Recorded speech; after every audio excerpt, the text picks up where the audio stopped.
Hello and welcome. You're listening to the Sickle Cell Action Network, a weekly internet radio show presented by Martin Center Sickle Cell Initiative and sponsored by Mass Therapeutics. We're coming to you live from Indianapolis, Indiana, and we're happy to serve you by providing up-to-date information and opinion on all matters pertaining to sickle cell disease. My name is Gary A. Gibson, and I'm your host for the next 2 hours. Let me start by saying that I don't have sickle cell disease, nor do I carry the sickle cell trait. In spite of that, I am no stranger to sickle cell. Quite the contrary. You see, even though I don't have sickle cell, it has had a very huge impact on my life.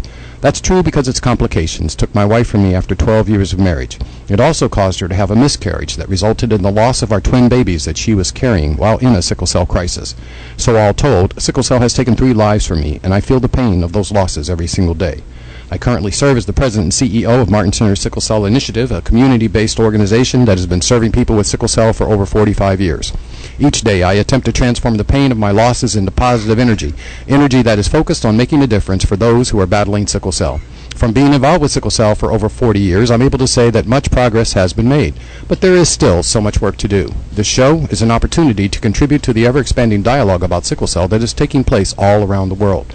Our show is about raising awareness, but it is also about so much more. I like to say that sickle cell awareness is important, but we need more than awareness. Those living with sickle cell are already aware. That makes me ask, so what are we doing for them? My answer is not enough. That's why we've named this show the Sickle Cell Action Network, because awareness without action has very little impact. We want this show to be a source of information and a call to action to help those who must live with sickle cell in their midst. We've designed the show to provide information that is beneficial to patients, caregivers, family members, and friends alike. Most importantly, we want people with sickle cell to know and understand that they are not alone. The Sickle Cell Action Network show features live guests who are healthcare providers, patients, advocates, and others who are engaged in the fight to eradicate sickle cell and ease its burden on those it affects. Today, we're pleased to have a special guest who will speak with us about connecting the sickle cell community through a project known as Get Connected. Joining me today in studio is Mrs. Timea Jones. Ms. Jones is Sickle Cell Center Initiative's, Martin Center Sickle Cell Initiative's community health worker and our principal staff person on this important project. We're very happy to have Timea here with us today. Before we get to today's topic, however, I want to share some of our upcoming topics with you so that you'll know what we're going to be doing. In future weeks, we'll cover such topics as a nurse's perspective on sickle cell, the role of the caregiver, sickle cell's narcotics dilemma, traveling with sickle cell, and many, many others. So as you can see, we are serious about sharing valuable information, and we hope that you will join us every week, same time, same station. If you missed some of our previous editions or wish that you could listen to them again, don't worry. Just go to the Martin Center Sickle Cell Initiative YouTube page, and you'll find them there. Now let's get on with our show, and we'll start with this week's edition of Sickle Cell News Update. Selected several different articles for you today that I think are important and interesting, and the first is about a recent study that was released concerning sickle cell disease treatment, and this particular story title is Opioids Not Ideal for Sickle Cell Patients Pain Management, Study Says. The subtitle says researchers found patients on long-term treatment plans that include opioid-based painkillers had more crisis days, greater pain, and more fatigue.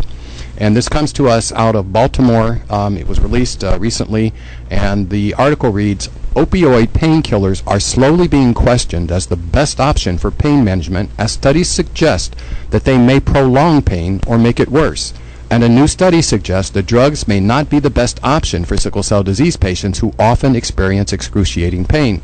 Some sickle cell patients with chronic pain could be getting worse because of their treatment with opioids, researchers at Johns Hopkins University report in the American Journal of Preventive Medicine. During episodes of clogged blood vessels called crises, patients are often treated for pain with strong opioid painkillers. Improved treatment of the condition, however, has led patients living longer with it, developing chronic pain conditions, which are often treated with long-term prescriptions for opioid-based drugs. Questioning whether the long-term use of these drugs actually improve the condition of patients, especially considering recent research in animals suggesting the drugs can make pain worse the longer they are used, researchers involved with this recent study found those on opioids may actually be in worse condition.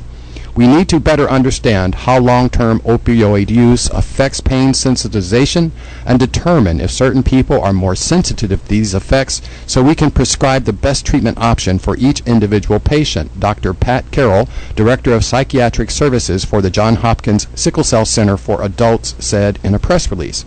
We also need to learn more about how sickle cell disease may sensitize the nervous system. For the new study, researchers recruited 83 people with sickle cell disease, 57 of whom were women and 26 were men, with an average age of 39. Of the patients, 29 were treated for chronic pain associated with sickle cell using long-acting opioids, and 54 were not being treated with the drugs. Filling out questionnaires between January 10th and June 2014, the patients recorded daily pain crises, function, and any use of healthcare services for 90 days. Overall, patients prescribed opioids for pain reported 32% higher levels of clinical pain, central sensitization, and depression, as well as more days in crisis. Participants not on long-term opioid treatment plans had lower levels of central sensitization and reported 3 times less non-crisis pain intensity than those on the drugs. We need to be careful and skeptical about giving increasing doses of opioids to patients with sickle cell disease who are in chronic pain if it isn't effective, Carroll said. Too little is known about the effects of long-term opioid management of chronic pain. That is a very interesting story because there is so much discussion right now about opioids and about whether or not they're being prescribed too much in general, not just for sickle cell disease patients. And this particular study is indicating that actually they may not be helping. I think more research needs to be done. Another research study that I wanted to tell you about today is titled "Researchers Hope to Shed Light on Symptom Severity and Family Role." And the article reads, researchers at the National Human Genome Research Institute, part of the National Institutes of Health, are seeking help from people affected by sickle cell disease to find the factors, environmental, social, and genetic, that impact the severity of symptoms. They hope to develop guidelines and educational programs aimed at reducing the severity of sickle cell disease symptoms. Scientists identified sickle cell anemia in 1910, but there is still much to learn about the disease, said Vince Bonham, Jr., JD, an associate investigator with NHGRI's Social and Behavioral Research Branch, Division of Intramural Research. We aim to improve our understanding of the disease, he said. The goal of Mr. Bonham's study, Insights into Microbiome and Environmental Contributions to Sickle Cell Disease and Leg Ulcers Study, or Insights for short, is to improve the understanding of participants' health status by studying the role of the microbiome, which is bacteria, fungi, and viruses living in and on all humans, the genome, all the genes in a person, and the social and environmental factors that may impact their symptoms. Mr. Bonham is recruiting adults living with sickle cell disease, 18 years or older, with and without leg ulcers. Participants will be seen at the NIH Clinical Center in Bethesda, Maryland. We have organized a multidisciplinary team of experts to explore how the disease varies from person to person, said Mr. Bonham. They will seek to understand like the role of stress, the impact of the microbiome, and social factors on health status and quality of life. In addition, Dr. Cayley's research aims to understand how families are affected by sickle cell disease and the different factors that help or hurt their discussion and understanding about the disease and trait. This information will help Mr. Bonham's team understand whether the role of the family is important to the onset of symptoms and complications associated with sickle cell disease. Dr. Cayley's team is also reviewing available sickle cell resources and will be asking study participants to evaluate these resources and provide feedback on what is missing. Based on the feedback, Dr. Cayley's team plans to develop resources to help families improve their understanding of sickle cell disease, sickle cell trait, and how best to cope with the disease and trait. Dr. Cayley is recruiting adults 18 and older affected by sickle cell disease or sickle cell trait, or adults who are related to or married to someone who has sickle cell disease. This is a very interesting study and one that we definitely think needs to happen. We need to study and understand all aspects of sickle cell disease, and so we commend the National Institutes of Health for that study.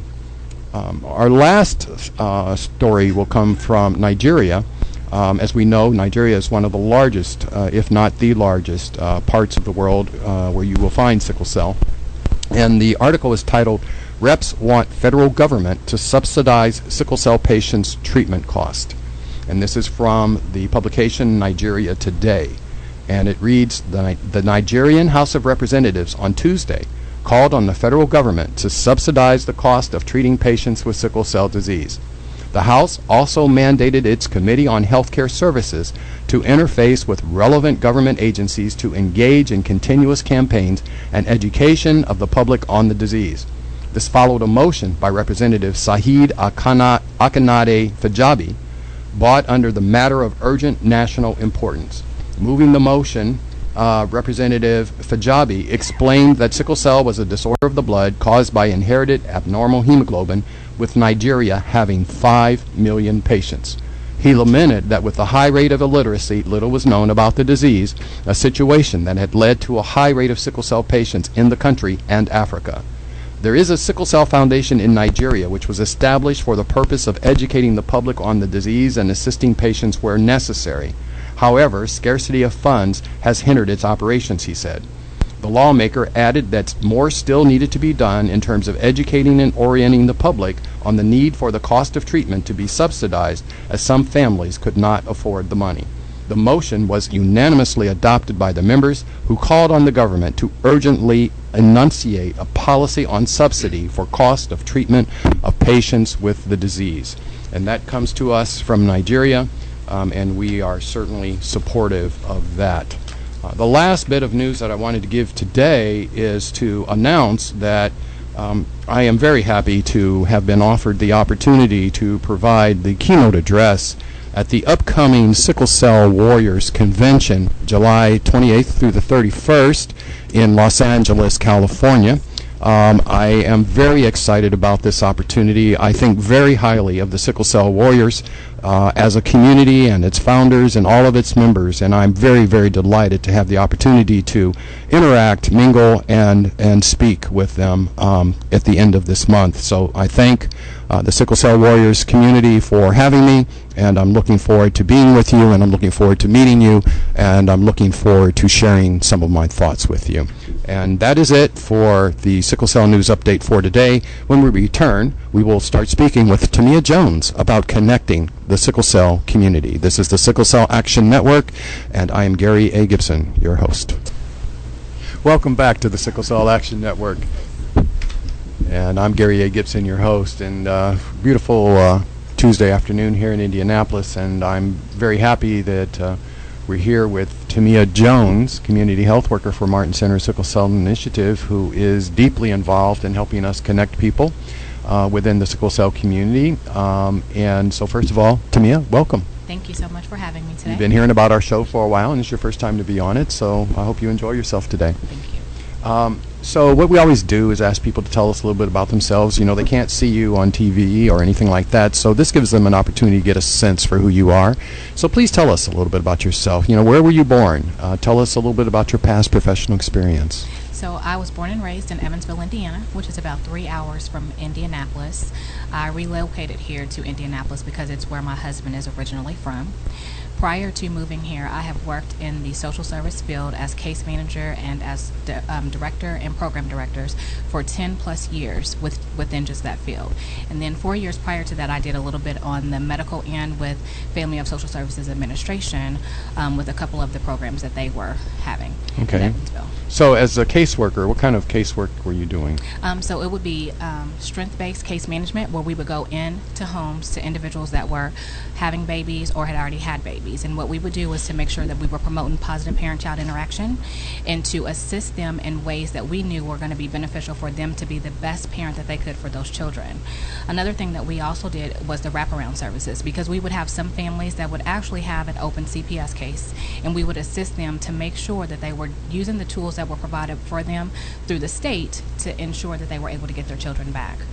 And I also, for a little while, worked for Department of Workforce Development, and I was one of the recruiters. So I worked with individuals that had been hard to place in jobs because of either illnesses, because they had had a long-term layoff, or just because they were lacking in some of the skills. And what we would do was work with them one-on-one to assist them with job development, work with them on resume building, and then the interviewing skills to get them that job that they were. With what you're doing now and what you've done in the past, it seems that you've worked with a lot of difficult situations. Yes.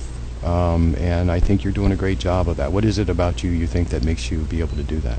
Well, I had the saying when I very first entered into college, and it was, you have to be able to place yourself in their shoes and walk away knowing that you can't fix everything, but you have to be at their level. Because if you walk in and act as if you know everything, they're going to kind of be turned off by that. But if you walk in and you have your heart open to learn from everything that they provide with you, it is a lot easier to build that rapport and open relationship with those families that you are going to serve. And ladies and gentlemen, that's definitely one of the reasons why Timea Jones works with us, because we're very happy that she has that type of attitude.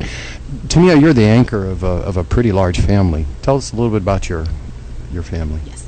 So I am married. I've been married for 19 years now, and my husband and I have 6 beautiful children. My oldest was actually inducted into the National Honor Society and was valedictorian of her school, so she will be leaving for college this fall. And we're very excited with the college that she chose because it was based on what she needed as far as where she wants to go. And which college is that? She is actually going to attend Indiana State University in Terre Haute, and she will be majoring in nursing. She too is very compassionate about working with people and making sure that she is able to provide them with the services that they need. So it's a very good career pick for her. And another thing that really brought me to working for Martin Center, because I have 2 children that both have severe medical issues. And as a parent, you have to be that advocate for your child. And if you're not that advocate, you need someone that can sometimes guide and direct you to the things that you need. So when I, ran into the position that was posted, I just figured what better way than to give back to a community that does not have enough exposure as they need. Because, my background experience didn't know a lot about sickle cell, but once I start researching, I'm thinking, gosh, why is it that I'm just now learning what I know about it, and it's not enough agencies that are around here that are providing the services that individuals that are affected with sickle cell need. So you already kind of jumped ahead to one of the questions I was going to ask you, which is, you did not have a lot of knowledge about sickle cell before you started working with us. No. And so tell us, since you have been working for us and with us, tell us about your perspective on sickle cell, coming from one who didn't really know anything about it before. Yes. So I actually did some research before I had applied for the position. And I'm glad that happened. Yes. A lot of people don't tend to do that. Yes, it makes it, to me, you have to make sure that you're going to walk into something that you're going to enjoy doing, but also that you are going to be compassionate enough to make sure that the service you're driving is going to affect the individuals for a positive change or the things that it is that they need. But the one thing that I will say, since being at Martin Center, I have been able to have the opportunity to work with individuals that are open about sharing their information, sharing their knowledge, as well as sharing their lifestyles living with sickle cell disease.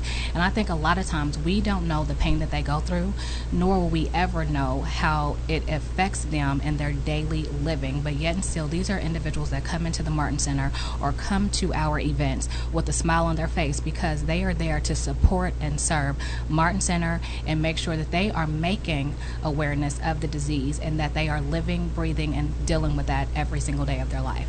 So for me, I just feel that being able to get out in the community and meet with individuals that are affected or caring for someone that has sickle cell, it gives you more of that personable approach when you are still out there trying to get some of our clients back that have been away from Martin Center. And I typically feel that they've been away because sometimes they only come to Martin Center when they have services or they have a need and we have the services that we need to provide. So with that being said, I just feel that the more that we are able to connect with organizations and churches to kind of tell them a little bit about what Martin Center does, it brings more clients to the Martin Center. Okay. And so from your perspective then, in your opinion, Timea, from what you've seen and learned, what would you say are some of the most challenging aspects of sickle cell disease? So I think some of the most challenging aspects is just hearing some of the clients talk to me about going to the medical doctors and a lot of times sitting there for a long time, or their pain is not controlled right away. You mean We like the actually- emergency rooms Yes, and stuff? absolutely. Yeah. It was just a couple of weeks ago that we had a client that I actually had spoke with about getting her registered for Get Connected, because she was one that was in our database, but we had received an updated telephone number for her. So luckily I was able to reach out and I was able to capture her by telephone. She ended up coming in and meeting with me so we can register her child for Get Connected. And while there, she spoke to me about an experience that she had just recently had with her primary care physician, but it was a doctor that was on call that had to see her child. And she said that day it was the very first time that she had experimented with someone who basically said to her that your child is not in this much pain. There is no reason that she is screaming and yelling, because, no one is in that much pain with sickle cell disease. Well, that broke my heart. And because we also have connections with additional, medical providers, I did talk to her and shared information about other doctors that she can look into, because that is not a feeling that any parent wants to hear. First of all, as a parent, you already cannot soothe the pain of your child, but for someone to tell you that your child is not experiencing pain and to have to walk away and think, I've done all I can, no parent is going to feel as if they've even touched the surface of assisting that child in that pain crisis, when the doctors were not openly willing to listen and to see that the child needed to be treated at that moment. So you aren't directly involved with the other project that we're working on, the Emergency Department Sickle Cell Education Project, but you know about it, and Yes. so you know that what we're doing is right. It is absolutely necessary and needed, because this is a mom whose child is 12 years of age. So in 12 years, they have been dealing with this child having sickle cell disease and the crisis that come along with it. But it is just that although the primary care physician that they typically see may be knowledgeable, not all of the ones that are in that same facility have the same compassion and knowledge about sickle cell as her doctor does. All right, good. Thank you so much, Timea. We're going to take a break, and then we're going to come back and have some more discussion. You're doing great. This is the Sickle Cell Action Network, right here on RadioNext.tv, the Cool Groove site. Therapeutics is leading the way in developing treatments for sickle cell disease.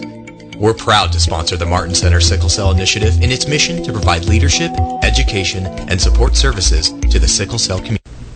Welcome back to the Sickle Cell Action Network. I'm Gary A. Gibson, your host, and we're speaking with Timea Jones. Timea, let's talk about Get Connected now. Your job is serving as the community health worker for Martin Center Sickle Cell Initiative, and you're leading our effort to help get people connected. Just what is Get Connected? So Get Connected is the very first national sickle cell database, and this database allows each state that is within the entity to capture how many individuals are affected with sickle cell disease, as well as we are starting to capture those that just have trait. And we know that numbers speak in volume, and the reason that we have this database, one of the reasons that we have the database, is to create the numbers that actually stand behind how many people actually have the disease, so they do see that the disease is still there because it's never gone anywhere, but how important it is for us to be able to provide the additional services that are needed in a lot of areas that do not have local sickle cell disease sites. You know, one of the things that's so important that we have to stress is that 2 years ago, when we started lobbying the Indiana legislature asking for more support for sickle cell locally, something that has actually been successful, but it took 2 years to get there. When we first started talking to them, the first things they were asking us was how many people were involved? How many people are we talking about? What's the impact?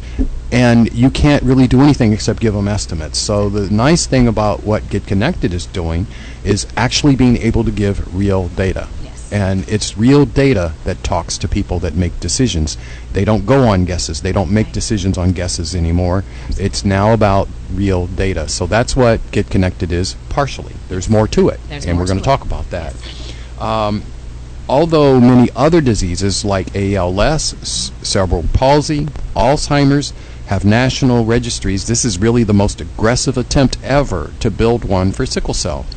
So I already started to tell, but why is it so important for us to have a national registry, just in addition to what I said? Because it then shows not just the awareness, but the number that's associated.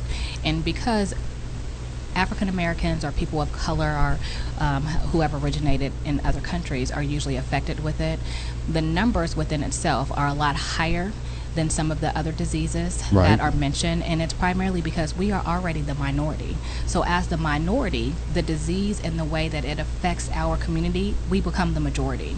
So sadly, I feel that while this sickle cell database was needed years and years and years ago, I am very happy to be a part of the team, because in just what little time that we've been able to serve, we have showed numbers across the board of everybody that, is participating with this grant, that not only are the numbers there, but there are still a lot more that are going to be tracked. Yeah, and you know what? Not only are we looking at numbers, the other thing Get Connected will do, as far as data is concerned, is it's going to be able to put numbers to the types, the frequencies, the types of sickle cell, the frequencies that people have crises, the types of medications they take, all of those things. All of that is what's known as empirical data, which is data that scientists and legislators and other people look at and make their decisions on. So getting connected is really important, and we're going to talk a little bit more about the benefits of the individual that gets connected, but for right now, look at it as a big picture. And one of the things we want people to do is look at this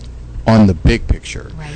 If we can show the national government that sickle cell is real and it has this many people that are affected by it, Absolutely. this many family members that are affected by it, that cost how many times people have to go to the hospital, those kinds of things. Those are the kinds of things that will make people make decisions that will be beneficial to the sickle cell community as a whole. Would you agree? Absolutely. I totally agree.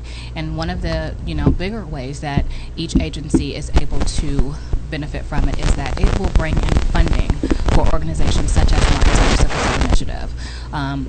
In order for Martin Center to still provide all services, we have to know that it takes money for us to provide everything that we provide to the individuals that are affected with sickle cell disease. So as we continue to get out here and knock on doors and call people and send out mass emails, what we need is all participation. So we are able to show that number so our funding continues. Martin Center is not small, and it's been around for a long time, and it's not small because it's a small team that speaks in a very large volume in regards to our mission and our purpose and what it is that we want to do. So what we ask is assist us in that voice, be that voice, so we can make sure that our numbers 100% represent those that are affected with sickle cell disease. Great answer. So Get Connected is actually a project that's managed by the Sickle Cell Disease Association of America, and that's under contract with the United States Government's Health Resources Services Agency, or we call them HRSA, and we're glad that these organizations have taken the lead on this project. Do many of the patients that you register know about either of these organizations? No.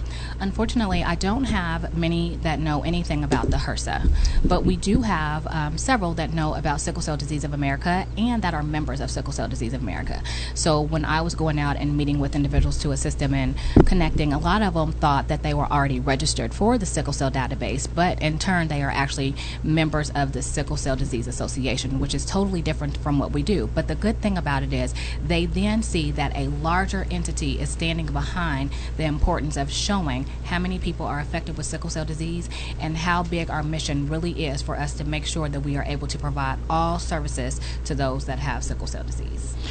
So interesting, sort of a sidetrack to me, but I continue to do research on sickle cell all the time, and I actually saw something today that just blew me away, which I didn't know, and I've already talked on the show about how some German researchers in 2013 or 2010, they said that they concluded that King Tut died from sickle cell disease. Oh, wow. After studying his mummy, looking at the deformation of his bones, saying these are classic characteristic symptoms or signs of sickle cell disease. So today I learned that the Mayan, who are from the Central America area, very big population from about 0 BC to about 900 AD was their height, and they sort of faded away, and everybody still wonders why the Mayans faded away, and there's a lot of theories about that. But some researchers actually studied some Mayan skeletons and found they had sickle cell too. Wow. So that's in a way surprising because you never hear about or think about Mayans with sickle cell, but you do know that Central Americans can have sickle cell, so it makes sense. So what we're trying to say here is that sickle cell has been around a very, very long time. And the fact that we're sitting where we are today in 2016, and we're just now really getting a national registry together. It's kind of good and it's kind of bad. It's bad that it's taken this long, but it's good that we're doing it now, right? Absolutely, and I totally agree. And and the one thing that I would say that I really enjoy about it is that for those individuals that have been waiting for something like this for a very long time, they are word of mouth to everyone.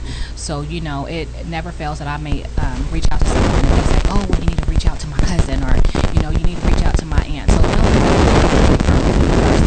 those who also are very stoked about the very first sickle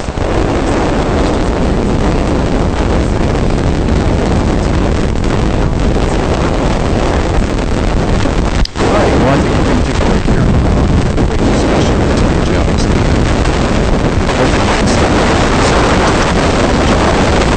Doing for us and for the sickle cell community, working on the Get Connected project. This is the Sickle Cell Action Network show. Gary Gibson, host, and we'll be back right after this. Hi, I'm Gary A. Gibson, your host for the Sickle Cell Action Network Internet Radio Show. If you are impacted by sickle cell disease in any way, whether you are a patient, a caregiver, or a friend, you need to join me every Tuesday at 4 p.m. Eastern Time. I promise that you will find our show to be full of information, perspective, and opinion about all things sickle cell. See you Tuesday right here on RadioNext.tv, the Cool Groove site. Welcome back to the Sickle Cell Action Network. The Sickle Cell Action Network show is sponsored by Mass Therapeutics, a publicly traded biopharmaceutical company headquartered in San Diego, California. MAST is currently leveraging the molecular adhesion and sealant technology platform derived from over 2 decades of clinical, non-clinical, and manufacturing experience with purified and non-purified polaxamers. MAST has developed a drug called MST-188 as a candidate for serious or life-threatening diseases with significant unmet needs. Among those needs is the treatment of sickle cell disease. MAST has enrolled sickle cell patients in a clinical trial known as EPIC. EPIC stands for Evaluation of Purified Polaxamer in Crisis. If successful, EPIC could result in the first treatment of its kind to treat sickle cell disease patients while they are in crisis. The EPIC study aims to determine whether MST-188 can shorten the duration of a painful crisis. MST-188 is an investigational drug that has not been approved for commercial sale in any jurisdiction for any use. MST-188 potentially improves oxygen delivery, and it may help keep blood vessels from becoming blocked and more obstructed. It may improve blood flow by stopping cells from grouping together. It may also reduce inflammation, and it may restore cell membranes and give damaged cells time to heal. EPIC participants continue to receive their normal pain treatments during crisis, and their participation has been free of charge to them. The patients involved in the EPIC study may not only be helping themselves, but they might also be helping future generations of those yet to be born. If you're interested in learning more about the EPIC study, please visit www.theepicstudy.com. Thank you to Mass Therapeutics for their sponsorship of the Sickle Cell Action Network. So, speaking with Timea Jones, community health worker at Martin Center Sickle Cell Initiative, about the Get Connected project and the importance of connecting people. Timea, you've been pretty successful in your efforts so far. In fact, you've connected close to 100 sickle cell patients in less than a year's time. That's pretty impressive. Please tell us what it is that you do to get people signed up.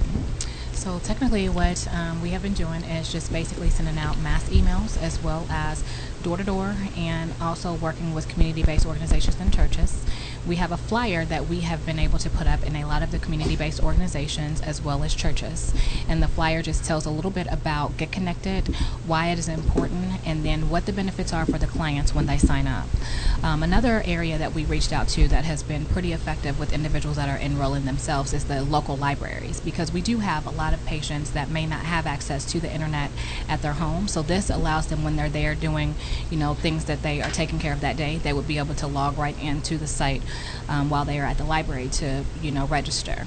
Another thing that is also important too is to make sure that we are striving to explain to them why it is important, and the information that they will receive as well as information that can be shared among other individuals that have sickle cell disease. Within the sickle cell database, there will be forms where they will be able to learn additional information about the disease.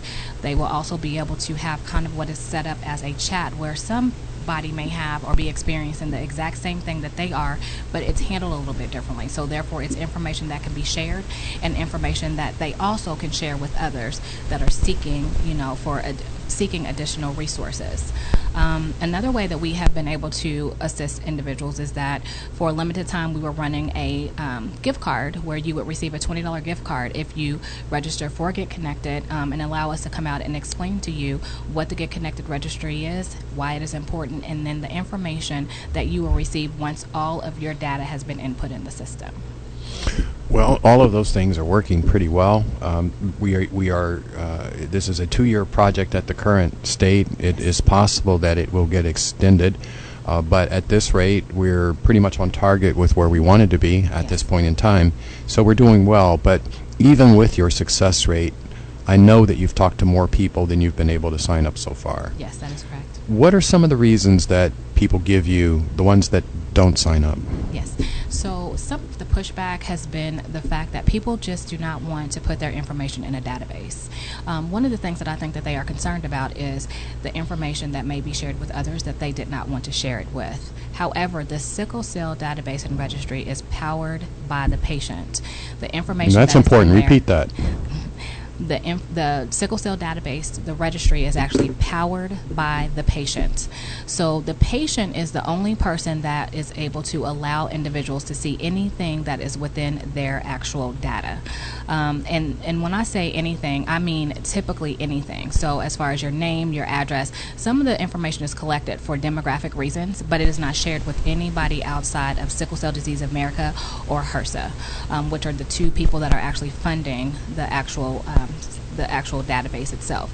Another thing that we have kind of run into as well is that you just have some individuals that are just a little bit more private about their disease, so they're not open and they don't really want to talk about it. And those individuals, although a lot of times they kind of push us away initially, the more that you go back and you talk to them, we've been able to connect those individuals. It just takes more than that one time of explaining to them what it is for, why it is important, and why we would like for them to connect.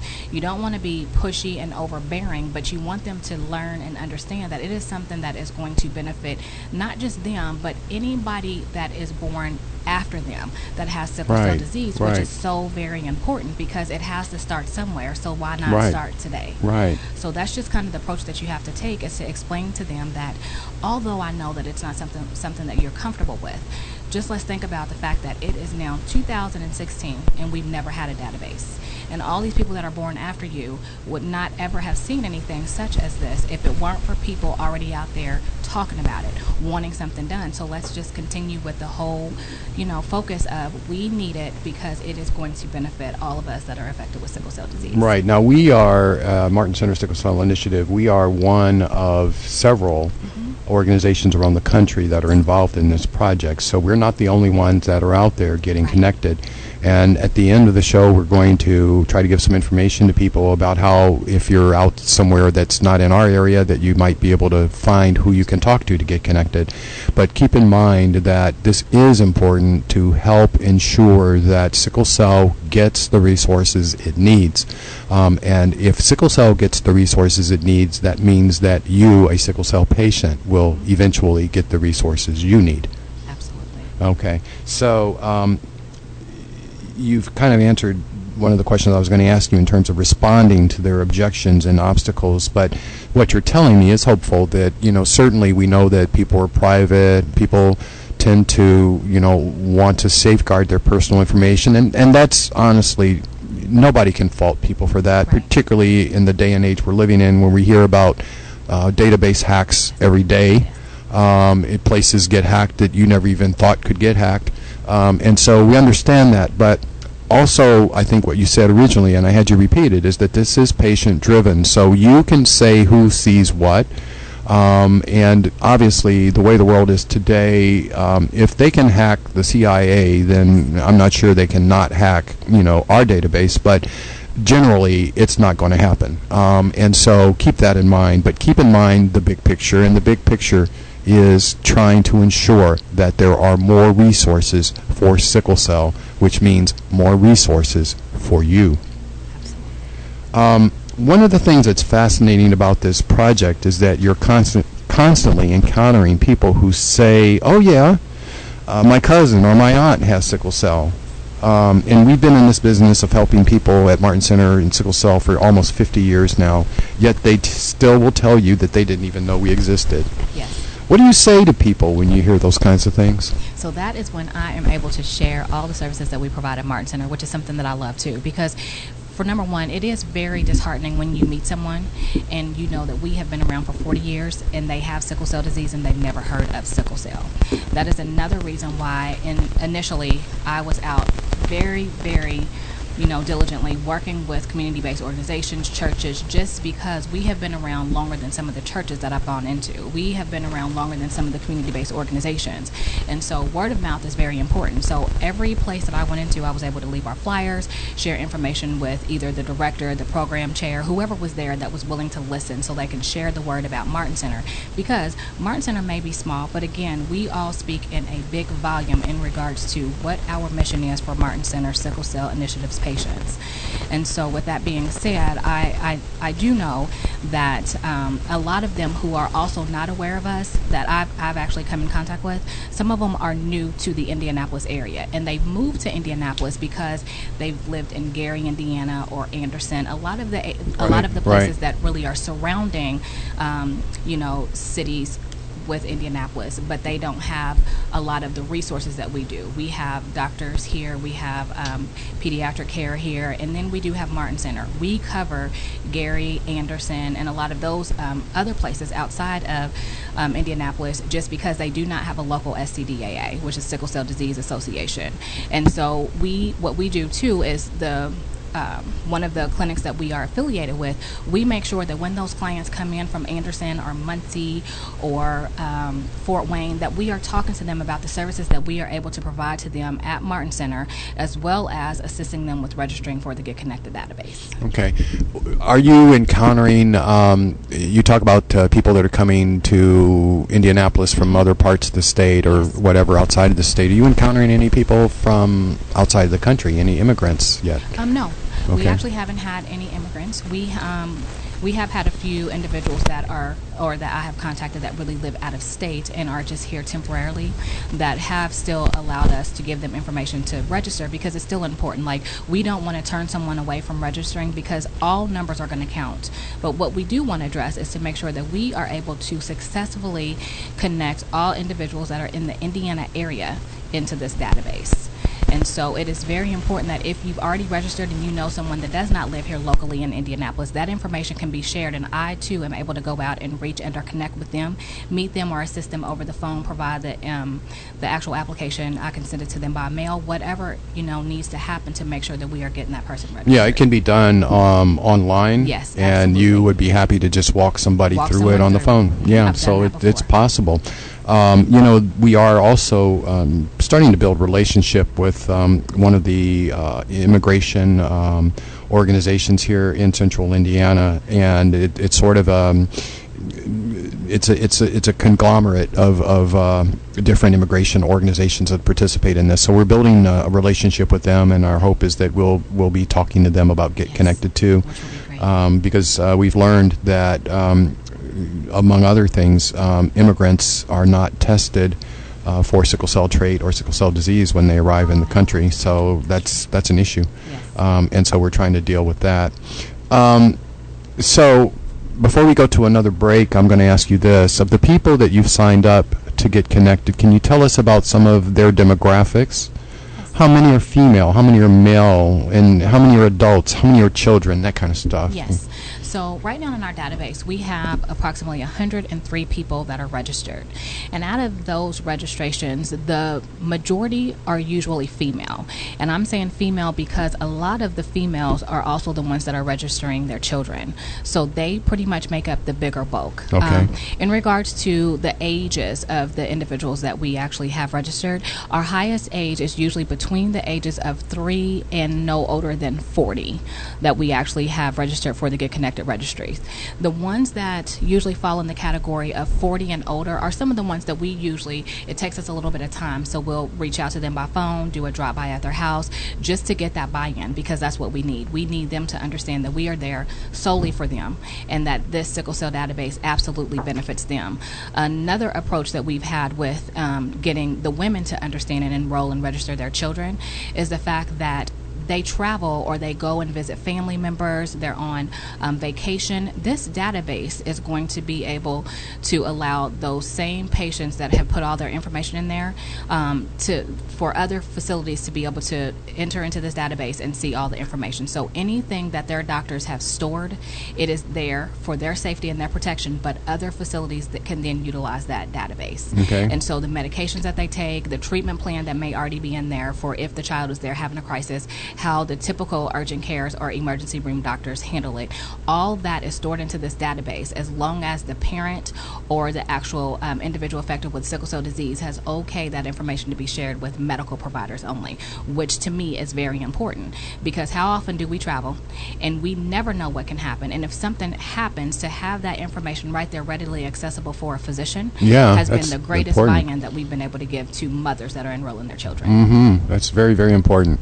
Well, we are talking about Get Connected here on the Sickle Cell Action Network, and we're going to take a break, and when we return, we'll continue our discussion and talk a little bit more about this very important topic. This is the Sickle Cell Action Network. I'm Gary A. Gibson, your host, and we are coming to you on RadioNext.tv, the Cool Groove site. Welcome back to the Sickle Cell Action Network. I'm Gary A. Gibson, your host. And I'm looking at the brochure that we use, that we take out into the field with us to share with people that we are talking to about getting connected. And just so you can know what's involved, I'm just going to have you read some of this to me, if you would. Yes, absolutely. So one of the things that I always share when I'm actually at a home with an individual is talk to them about some of the things that the database will actually do. So the registry will provide a continuous stream of newsletters, community forums, and other industry-specific information. By maintaining the national registry, all patients can actively stay up to date on the sickle cell community and maintain their medical histories. The community will also become much stronger and unified in their efforts to build better healthcare solutions for patients across the country. One of the things that the Sickle Cell Database also does is it keeps track of your medical information and your history. It is also in a very safe and secure location, and you are the one that will remain in control. Again, because of your safety powers. The database does not include your personal identifying information. So again, the only information that is usually shared among the researchers and our funders are just your basic demographic information. The data is going to be used to help build the case for more funding for sickle cell research and treatments. It also will monitor trends about the overall number of patients. Other disorders have registries for years, and it is time for the sickle cell community to do the same, and that is why this database is very important for individuals that are affected with sickle cell disease. Okay, well, we were talking before the break about demographics and the makeup of those that are signing up and that kind of thing, and I want to go back to that just a little bit more, Timea. Have you been able to determine any patterns in these demographics that we've talked about? In other words, are females more willing than males to sign up for Get Connected? It has been easier for me to contact the female population and get a return phone call than it has the male population. And again, that is when we also try to reach out using different methods, such as the email or just dropping by and leaving the information. And the reason that is important is because sometimes we know that we are busy in life, but a lot of times males may also be working outside of the home. And so if they are working to provide for themselves, we want to make sure that they have the opportunity to meet with me, even if it's after hours or early hours, or I can also always leave the application that they can complete, because there is a paper application that goes along with the actual electronic database that we utilize when we're in the home. And as far as the reasoning behind why females may be a little bit more, sometimes it is easier for us to talk to them about the benefits and the perks of why it is important for them to register. And as a male, I don't know that it's not that they don't see the benefits and the perks. I know that they do. It is just, it takes us a little bit more time to kind of get them where they feel as if it is important enough for them to register for the database. And are adults more willing than, say, parents with kids? So are the adults more willing to sign up than maybe the parents with the kids? I think I've had a better turnout with the parents with the children. Okay. We have had, and I'll share this just because there are going to be people that are listening today that may decide that once we give the information of how to register, they'll go in and do it themselves. One of the ways that this database is set up to make sure that we are registering individuals, and it is not just where we are putting in people making it up. It only allows you to use one email address per family member. So for instance, if the mom has one basic email address that she uses on a regular basis and she checks, she would use that one for herself if she has sickle cell disease as well. But if she has a child that also has sickle cell disease, a new email address would need to be created. Once the information is put in, Sickle Cell Disease of America is now working on a way to merge those two accounts together, so the mother will only receive information through one email address. But right now, in order for us to count the numbers and know that the numbers are accurate, different email addresses have to be used for each individual that is enrolled. Right. So another thing that's happening, though, is that, and we're not the only ones that will do this. So again, if you're not in our area and you're somewhere else in the country and you want to get connected, we help get you connected. So in other words, you mentioned that you can fill out the form. Yes. But if you're not computer literate or not comfortable with computers, we can take care of that for you, right? Absolutely. So as a community health worker, what I do is I actually go into the homes, and it's, just to conduct a home visit. During that home visit, if the individual or family does not know about Martin Center and the services, that is the first thing that I do, is talk to them about what we do and what we offer, and then assist them in signing up for our program as well. And then we talk about Get Connected, and I kind of go over the brochure when I'm in the house with them and let them, read over the brochure. At that time, if it is convenient, we go ahead and register them on my computer that I actually bring in the home whenever I go and do a home visit. And it usually takes about 10 to 15 minutes from start to finish if we are able to do it without them needing to register an email address. If they need to register an email address, sometimes it'll take a little bit longer for us to get that email back that states that they've received notification that they have tried to create an account. Once you go in and actually open up the email, it allows you to move forward in the registration process. So again, it just depends on how quick we are able to create that email address if you don't have one. And a lot of times it could be a little tricky, because if an individual has created an email address before, we usually have to use something else besides the Yahoo. We may have to go to a Gmail, because it will still register that date of birth and or that zip code. And so it kind of locks us in. We also do a paper application, because we have some that are a little bit pressed for time. So what I would do is I go over and I can leave a paper application, and then once it's completed, they make a phone call to me, and then I go back out and personally pick up the application. It is secured until I get back to our office. Once I'm back at the office, that information is scanned to Sickle Cell Disease of America, and then the information is stored in a locked cabinet where no one would have access to those files until it is entered into the database. Okay, and so again, I think another important point is that the leader of this effort, the Sickle Cell Disease Association of America, has made a good point of trying to ensure that there's consistency in how this project is rolling out across the country. Yes. And so everything that you just heard Timea say about what we do here is going to be true in other parts of the country as well, right? Yes, so you've got community health workers. It was required that all of them had laptops so that they could go in and do exactly what you just said. The same is true with filling out the paper forms and walking people through it, all of that. It's the same all across the country, right? Yes. And the one thing that we also stress is we stress if an individual is wanting to complete it on their own, you always have to go there, and there's a specific section that asks if you are affiliated with a local sickle cell disease association. Right. A lot of people miss that question, or they think, no, I'm not, but really you are. So anybody that is in the Indiana area, the Sickle Cell Disease Association that you will be connected to is Martin Center Sickle Cell Initiative, because we are the ones that oversee individuals that are here in the Indianapolis area. However, if you are outside of Indiana, you would be able to also look in that drop down, and in that drop down it is going to give you a very valuable piece of information, because if you did not know that you had a local SCDAA in your area, it is going to break it down and tell you who they are. Then it's going to tell you the name of the agency, the address of the agency, as well as the actual mailing zip code where you would be able to follow up if you needed any services. Also, you can check on their database to see if they have different days and or times that they do the registration, because some of the agencies do it a little bit differently, where they actually schedule appointments for individuals to come in to register for the Get Connected, because a lot of them are out in the community opposed to being in the field. We kind of have an added benefit at our office because there are 2 of us that actually work out of our office.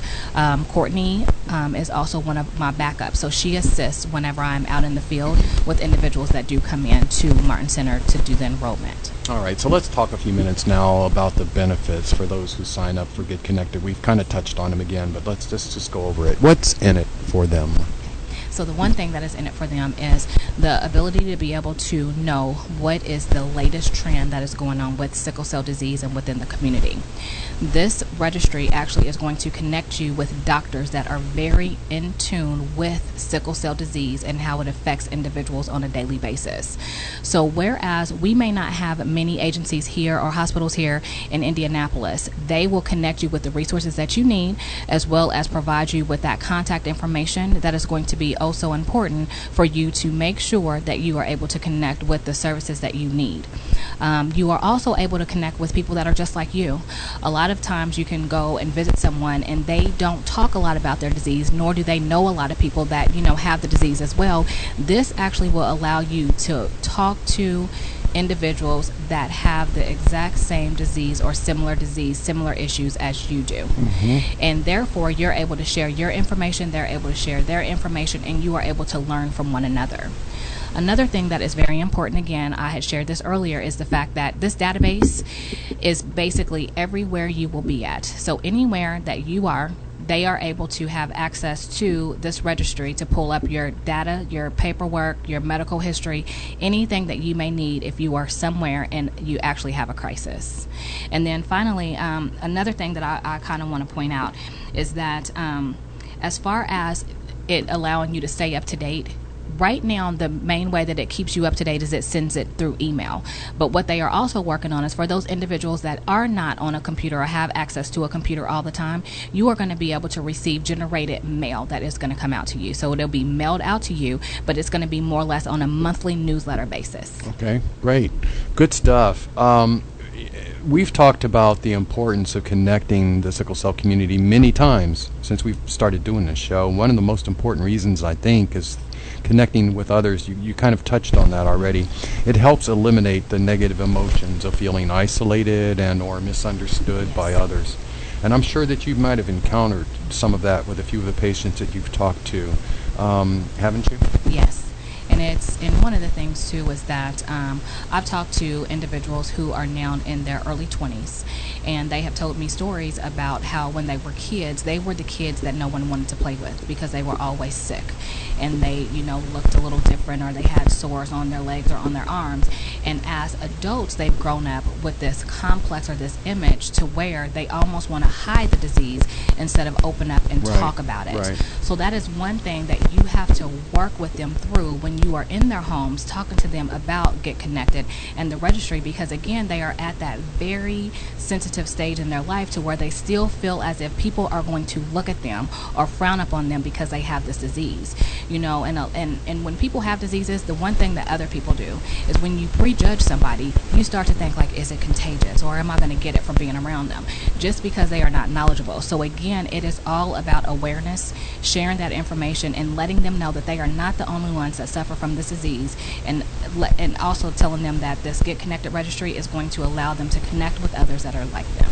We've mentioned it several times today, and in the past as well, the group, the Sickle Cell Warriors. I just love that name, Sickle Cell Warriors, because I think it is just so appropriate.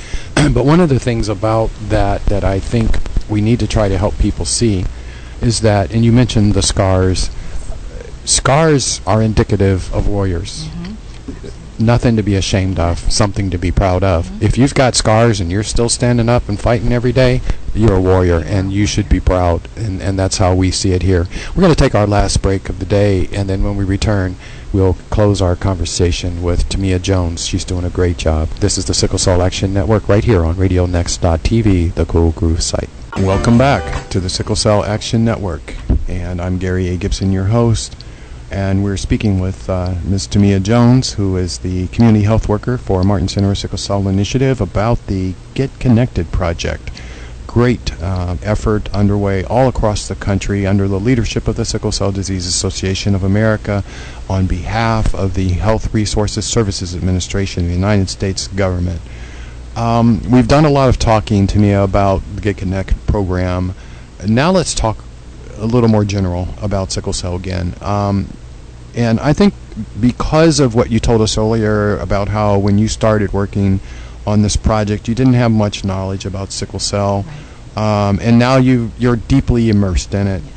So I kind of wonder, from your perspective, what would you say are the top three things, the top three challenges that might be facing sickle cell today? So I would say the main challenge is just sickle cell clients in general not having enough resources or knowing where the resources are. And I just feel that, as medical providers, the one way that we as a small organization, but speaking in large volume, can do to assist is to be in there and to make sure they have information to provide to those individuals that they come across that have sickle cell disease, because it is very important.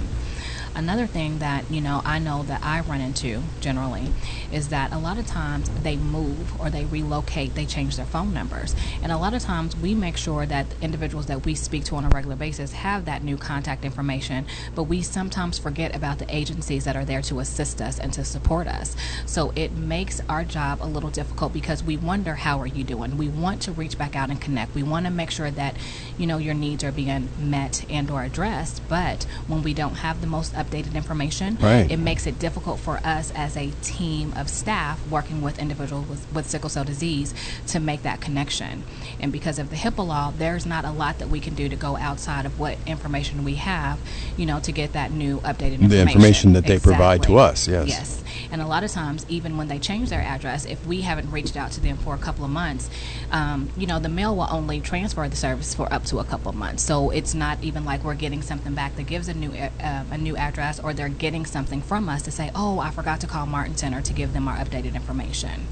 And then finally, again, and I'm going to speak on this because it's so true, we just have a lot of individuals that don't want to share because they don't ever want to feel as if they are a burden or want people to feel sorry for them or think that they just need a handout.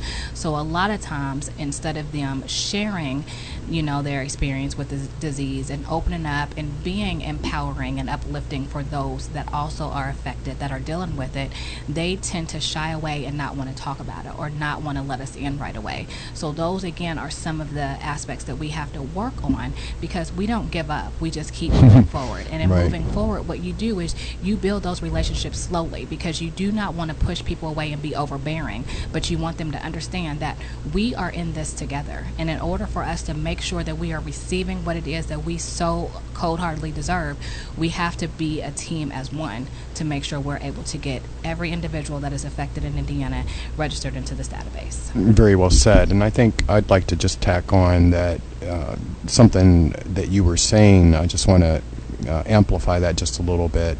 I think it's important that sickle cell patients understand that organizations like Martin Center, the Sickle Cell Disease Association of Illinois, the Sickle Cell Disease Association of California, the Sickle Cell Disease Association of Michigan, et cetera, we really care about the patients, and we are there for you. And so we can only do so much, but what we can do, we want to do. And it's like, if you move, it really is important for you to let us know that you've moved, because we care about you. And it's a family thing. And I think it's like, if your cousin moves away and don't tell you, how you going to feel? We really care a lot. And so I think that's true not only for Martin Center Sickle Cell Initiative, but all of the other organizations that are in existence to help people with sickle cell disease. You're not a burden, you're a family member, and that's what we want you to think about. So from your perspective also, Timea, what would you say are the top 3 things that appear hopeful for sickle cell? So individuals that I have actually been able to connect with and register right away, they have been ecstatic about this whole sickle cell disease registry and open, willing, sharing information. I went over and did a home visit with one lady, and she is actually connected to one of the sickle cell Facebook pages that I'm not real familiar with, but she did a blast and took a picture of our little Get Connected flyer. Cool. So she can share, just because she feels like it is important. And you know, the sickle cell Facebook page that she was on, there were people all over that were connected to this website, people that were just like her. I mean, they would, you know, just check in on one another because someone had posted on there that they had been feeling down, or they had, you know, stayed in the hospital for a few days. So it was where she was able to share something that she genuinely knew was very important for all of those that are affected or taking care of someone with sickle cell disease. Another thing too that I think that has been really, really helpful is just word of mouth. So when we are in the churches and the organizations, you know, a lot of times they forget that we have to protect our families or, you know, our loved ones, and we can't share a whole lot of information right away. But what they have absolutely been able to do is to refer them right back to Martin Center, so we are able to get them registered and connected. And then I have been very pleased and happy with, you know, the community-based organizations and all of their efforts to make sure that they are keeping the supplies that they need, as far as our flyer hanging up, the Martin Center Sickle Cell services that we provide, and then explaining to them that, you know, if they reach out to me, I'm able to assist them with registering for the Get Connected site. Okay. So, Timea, you're a very compassionate person. I'm pretty sure those listening can tell that. And that's one of the things that we've liked about you since the very beginning. If I were to hand you a magic wand and told you that you had one wish that you could use to help the sickle cell community, and it couldn't be a wish for a cure, Okay. what would you wish for? That all those that are affected with sickle cell disease, whether they actually have the disease or they're caring for someone with the disease, know that our voice is so important, that we are all opening up and spreading the word genuinely, so we are able to receive the services that we need from this day forward. So to me, it is just all about making sure that I am able to empower and assist those that are affected with sickle cell disease. Empower and assist those with sickle cell. That is what we are all about. And for those people that are listening outside of our reach, how can they learn more about getting signed up for Get Connected? Absolutely. So what they would do is they would go to the website, and the website is www.getconnectedscd.org. They can also go to the Sickle Cell Disease of America Association website, and that website will also have a direct link for them to click on the left side of the toolbar that will actually take them right into the database. Once you are registering, there are some very important components that I would like to just share. If it is an adult that is registering a child, your child is the patient. So if you go in and register as other, it is not going to allow you to answer those very important questions that the researchers are looking for. So please, if you are enrolling a minor under the age of 18, make sure you are filling the paperwork out for a child with sickle cell disease under the age of 18, so we are able to capture all the important information that is necessary and needed for the database. Now, as a parent with sickle cell trait, you can register yourself as well, but again, just remember that when you register yourself as well with the trait, you would need to still use a different email address to do that. And because all numbers are important in order for us to have these efforts of receiving additional funding and resources, your information is just as important as information with a child that has sickle cell disease or an adult that has sickle cell disease. So again, you would go to www.getconnected, which is GetConnectedscd.org, and it will walk you through all of the aspects of signing up. You can also reach out to me directly at tjones@themartincenter.org. Again, that's tjones@themartincenter.org, or our telephone number is 317-927-5158, extension 110.